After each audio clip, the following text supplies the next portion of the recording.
Cambridge Insider Podcast time. Hello, everybody. Welcome to the first episode of 2022. As always, my co-host, Meg Hawthorne. How are you? I'm great. Happy New Year. How are you? I'm also doing well, thank you. It is a new year. I think we have one released episode in the new year, but this is the first recording we're doing in the new year, just to clarify. Okay. Got ahead of ourselves. Just in case there was any concern about that. To all of our listeners, we hope you've had a good festive season and we appreciate you joining us. On the Cambridge Insider Podcast, today's episode specifically is going to be dealing with New Year's resolutions. It's such a thing that everybody around the world does. They have New Year's resolutions, and we specifically thought that we would speak a little bit about school and students, I suppose, bagging them into one, but New Year's resolutions that schools specifically can take in order to promote international student mental health. Meg, I know you're very passionate about this topic. Before we even get into our specific suggestions, your thoughts about mental health and international student mental health, how important that is. I think for international students, it's important for all of us to remember that there's a huge cultural difference a lot of times in how mental health is addressed in various countries, if it's addressed at all. And for our students, they're young, they're in a new place without support systems. So it's really, really important for us to be aware so that we can offer the support that they may not know how to access, or it may not even occur to them that is available.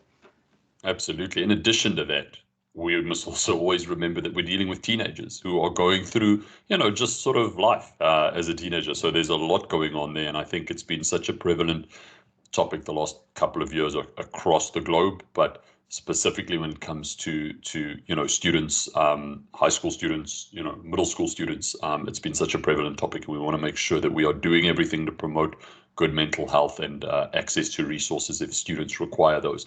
The one thing I will say, even before we get into specifics as well, is that this is, from a school's perspective, another service that we think is not only essential in terms of offering it to support students, but when students are looking around, when they are thinking about which programs they want to attend, you would think that they would choose programs that offer them that type of support, that have those conversations on what resources we can offer. So schools need to understand it in that context as well. So the first thing that we are suggesting from a Cambridge side, 2022 New Year's resolution, what are we doing to promote international student health, is kindness seminars. Now, Meg, I'm going to sort of refer to you here, because the first time that I'd heard of kindness seminars was when you brought it to our attention, but I've been doing a little bit of reading. Do you want to take our listeners just through, exactly what kindness seminars or kindness classes are?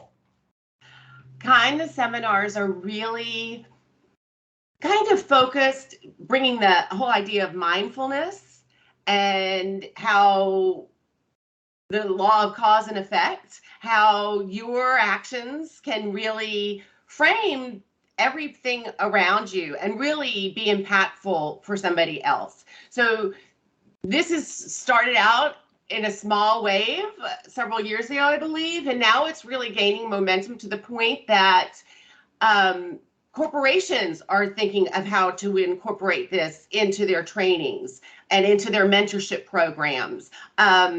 Harvard recently wrote a whole article about the importance of this and how that changes our mindset and how we deal with people in every aspect. That's normally not necessarily something that you think of, certainly in a corporate setting.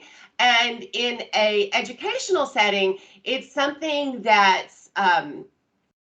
students are always very, very aware of their teachers who go the extra mile, who are available to assist them, et cetera. And it's something I think for schools and for educators and for all of us to just be really aware of. And I think that we'll actually do a more in-depth exploration into this in the future, because it's a really interesting topic and it's a really interesting kind of change in a thought process. Absolutely. So, I'm sure many schools are probably listening to this that are aware of kindness seminars and what they entail.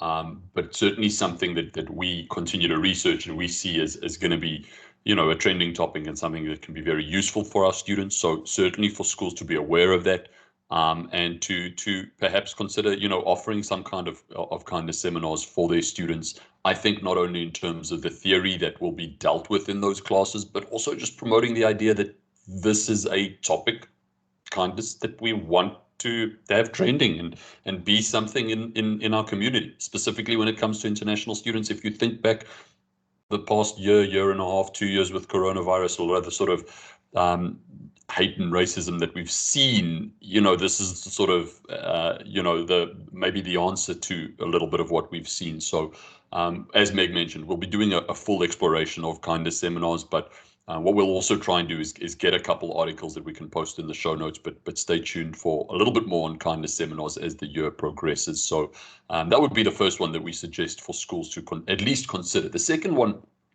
that I feel very strongly about is communication.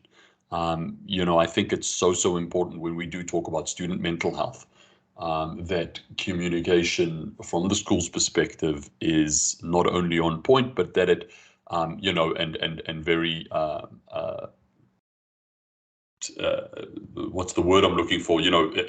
Speaking in a localized term that families and students can understanding that you are talking to a different demographic. You're talking to an international student, which, yes, is a high school student or a middle school student. Yes, is a teenager, but does have a significant cultural difference that they carry along with them. And understanding that our communication needs to make space for some of those differences that we see, and that one of the ways to promote mental health is certainly to communicate in a way that's beneficial to our international students. Meg, your thought on something like communication? I think that communication of the school to the student is vitally important, and creating a space so that the students feel comfortable in reaching out for communication. And also, it's important to understand that we're dealing with second language learners. So it's really important to remember, and this is sometimes part of the another roadblock, is either the emotional IQ to be able to explain how your feelings, or just the simple language barrier of being able to express these deep inner feelings in another language. So there's a couple of things going on. So really, one of the things I think that could be so incredibly helpful is to make sure that your counselors, your support staff, are introduced to these kids from the very beginning in a more of kind of a social, getting to know you context, so that if there is an issue, and there is a need, there's much more acceptance on the part of the student to be able to reach out for help. Absolutely. Or to respond when somebody reaches out to them. Absolutely. And when you do think about many of the countries that our students come from, a lot of the education systems are sort of rooted in strong hierarchy. So the ability for that student to maybe open up to somebody isn't always there. It's not culturally acceptable. And, we want to make sure that students understand that there are opportunities for them and spaces for them to safely be able to talk about these things, to be able to deal with these things.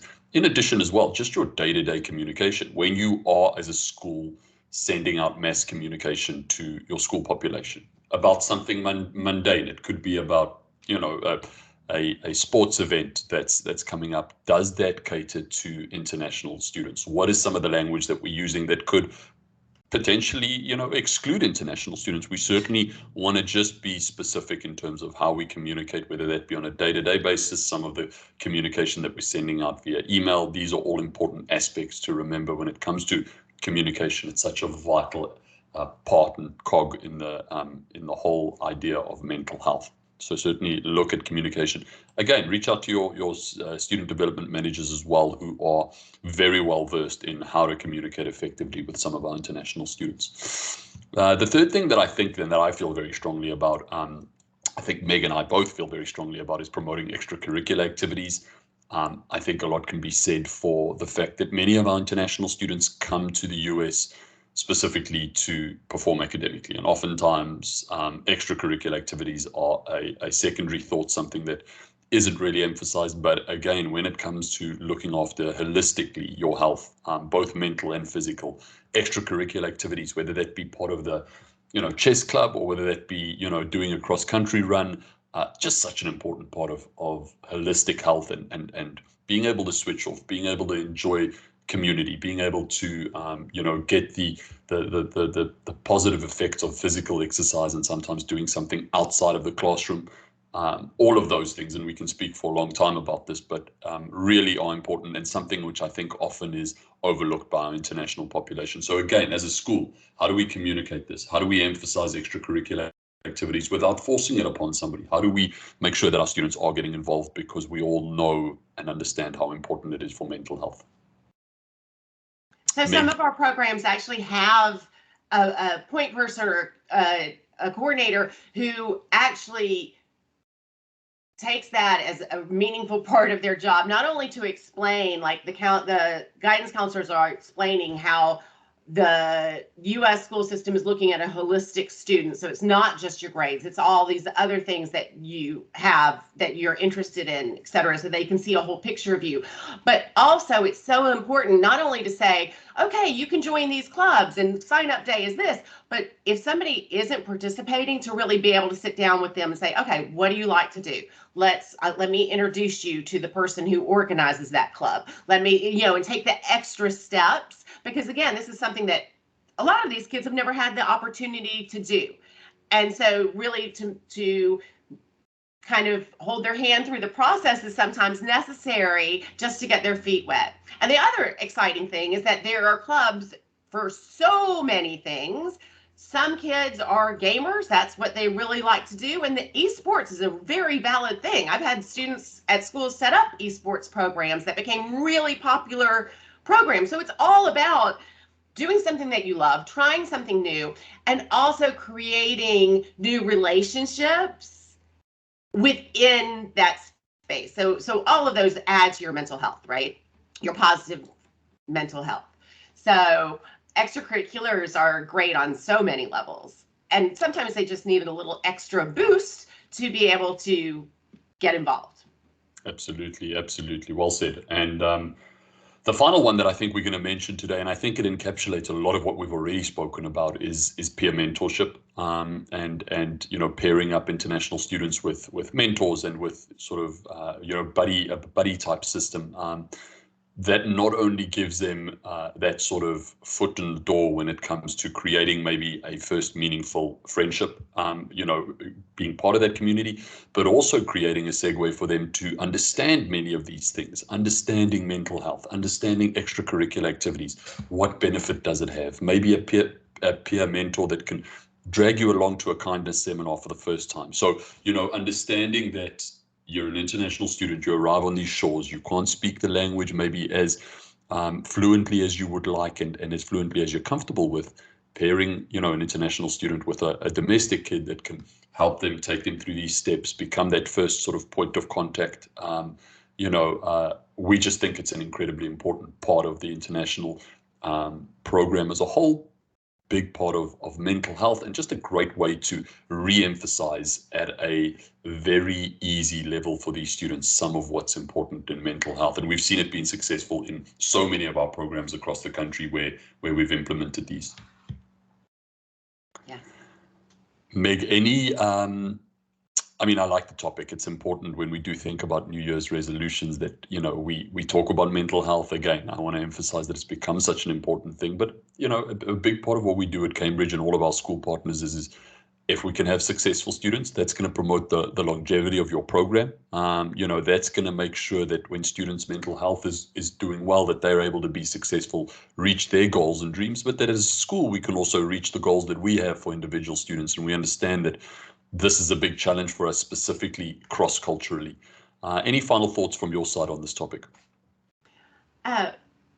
In terms of mental health and our international students, through Cambridge Network, our students normally have a student development manager who checks in with them every week to 2 weeks, so that we're very aware. We're in contact with their host families. We're very aware of what's going on in their life, whether they're integrating, not integrating, enjoying, if they're having a problem, if they're, you know, excelling in everything, or usually somewhere in between. And it's so great when the school also through an advisory or through an international coordinator really has a direct relationship with these international students, because again, they're not here with their families.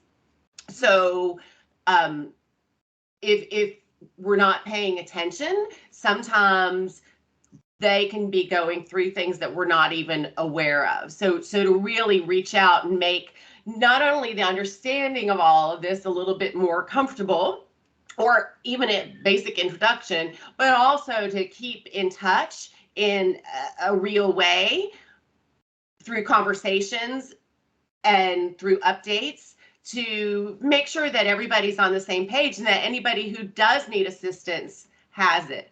I recently became aware, of a group it's in the Pacific Northwest, that actually schools are joining. There's a program first for training for faculty and staff, and then there's a program to integrate students and student leaders into being the peer network, so that all of this becomes just part of a fabric of the school. And as you said about communication, it's constantly messaged, so that teenagers, it's not easy, right? They're through so much. They go through so many changes. They have so many goals that they have to meet. They have so many people with such high expectations of them. So to be able to have the space to be able to say, okay, this is what I need. I know what you all need. I know what I'm supposed to be doing. And right now I might need a little bit of help. That's so important. So we'll discuss that in a future meeting also, because being aware of these different groups can really be a huge asset to the fabric of your community. Absolutely. Well said. Well said. Such an important topic. If you are a school and you are wondering, how do we go about implementing this? Maybe you're unsure. Maybe you don't know where to start. That's why Cambridge Network is here. We specialize specifically in international students. How can we support them better? How can we make them more successful? How can we make your international program more successful? And this is such a central topic to that. So feel free to reach out to any of your Cambridge Network representatives, and we can certainly start that conversation and help you implement some of these things that we've mentioned. As always, we appreciate you tuning into the first recording of 2022, and we'll catch you around the next episode. Bye-bye, everybody.